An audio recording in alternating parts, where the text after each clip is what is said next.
Hello everyone. So today we will learn how to draw double bar graph. So the question is the performance of a student is first term and second term is given. Draw a double bar graph choosing appropriate scale and answer the following. So आपको students के marks given है first term के and second term के. English में आया first term में 67 and second term में है 70. ऐसे ही हिंदी के गिवन है मैथ साइंस SST. तो चलिए अब हम बनाएंगे बार ग्राफ. सीखते हैं कैसे बनाएंगे डबल बार ग्राफ. अब देखिए आपको 67 इंग्लिश में, हिंदी में 72, 70, 65, 95 ऐसे गैप गिवन है. जब हम बार ग्राफ बनाते हैं तो ग्राफ बनाते वक्त जब हम एक्स एक्सिस पर जो नंबर पुट करते हैं उसमें डिफरेंस सेम होना चाहिए. तो अगर हम 5 का डिफरेंस लेंगे क्वेश्चन में तो ज़्यादा लंबा ग्राफ बैठ जाएगा हमारा. तो 10 का गैप लेकर देखते हैं. ठीक है, चलिए लेट्स स्टार्ट.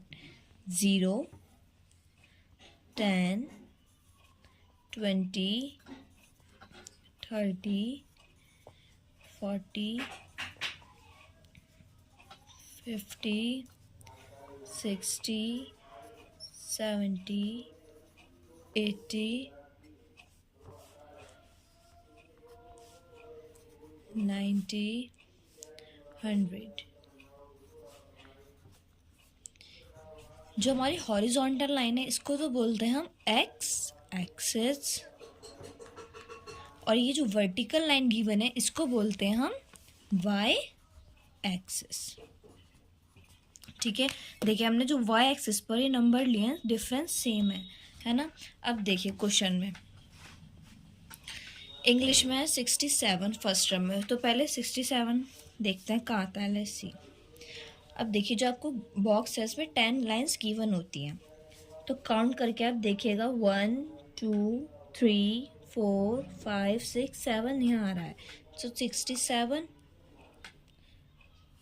लाइट पेंसिल चलाएंगे. जब आप x axis and y axis draw करेंगे तो डार्क पेंसिल, और ग्राफ बनाते वक्त लाइट पेंसिल. अब देखिए सेकंड टर्म में है 70 मार्क्स. जब हम सेकंड ग्राफ बनाएंगे तो अलग से लाइन नहीं लेंगे, यहीं पर ही ड्रॉ कर देंगे इसके साथ. ये मेरा थोड़ा सा टेढ़ा हो गया पर आप ध्यान से बनाइएगा, बहुत प्यारा सा. ठीक है, तो यहाँ लिख देते हैं हम फर्स्ट टर्म एंड यहाँ सेकंड टर्म, जिससे कि हमें कंफ्यूजन क्रिएट ना हो. यह है हमारे इंग्लिश का ग्राफ. देन 72 एंड 65 इन हिंदी. 72 का हम बनाएंगे, 1 लाइन का गैप लेंगे जब दूसरे सब्जेक्ट का बनाएंगे. तो 70 हमारा यहाँ आ रहा है, 2 लाइन्स ऊपर काउंट करिए यहाँ, तो 72 आएगा यहाँ.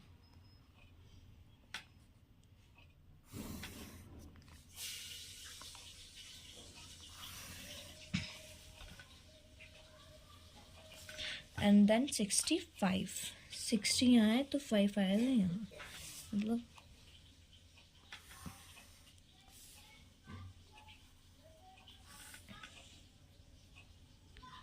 SST 73 then 75. 73 हमारा बन चुका है. 75 देखते हैं कहाँ आएगा यहाँ. then we go down like this. So our graph is ready. अब यहाँ लिख देते हैं इसे first term then second term. इससे क्या होगा, आपको कंफ्यूजन नहीं क्रिएट होगी बिल्कुल भी. ठीक है, यहाँ हमने लिख दिया है सब्जेक्ट्स एंड यहाँ पर मार्क्स. अब आपको क्वेश्चन में कुछ क्वेश्चंस गिवन है, उसके आंसर देते हैं. चलिए. In which subject has the child improved his performance. Child ने, बच्चे ने कौन से सब्जेक्ट में सबसे ज़्यादा इम्प्रूव किया है परफॉर्मेंस, सबसे ज़्यादा मार्क्स किस में आए in compare of first term. देखते हैं चलिए ग्राफ में. देखिए मैथ्स का ग्राफ देखिए. पहले थे 88 फर्स्ट टर्म में, देन हो गए 95, है ना. And you can see over here also 88 and then 95. तो मैथ्स में सबसे ज़्यादा इम्प्रूवमेंट किया है. Maths. In which subject improvement is least. कौन से सब्जेक्ट में सबसे ज़्यादा कम इम्प्रूवमेंट है. देखिए ग्राफ में सब कौन सा ग्राफ से ज़्यादा नीचे जा रहा है. ये एसएसटी का है ना. 73 था पहले, 73 था पहले, 73 था पहले, देन क्या होगा 75। देखिए SST में you can see over here also 73 and then 75, only 2 marks का डिफरेंस है। तो यहाँ पर लिखते हैं हम SST। How has the performance gone down any subject? ऐसा कोई सा सब्जेक्ट है जिसमें परफॉर्मेंस कम हुई हो, फर्स्ट टर्म में ज़्यादा मार्क्स हों और सेकंड में कम? है कोई ऐसा सब्जेक्ट? देखते हैं। देखिए हिंदी है, फर्स्ट टर्म का ग्राफ ऊपर जा रहा है, सेकंड टर्म का नीचे आ रहा है। ये देखिए नीचे आ रहा है ना। हिंदी में फर्स्ट टर्म में थे 72 और सेकंड में होगा 65। तो कौन सा सब्जेक्ट है? हिंदी। होप सो आप सबको वीडियो समझ में आई हो। अगर कोई भी प्रॉब्लम हो तो आप कमेंट बॉक्स में पूछ सकते हैं।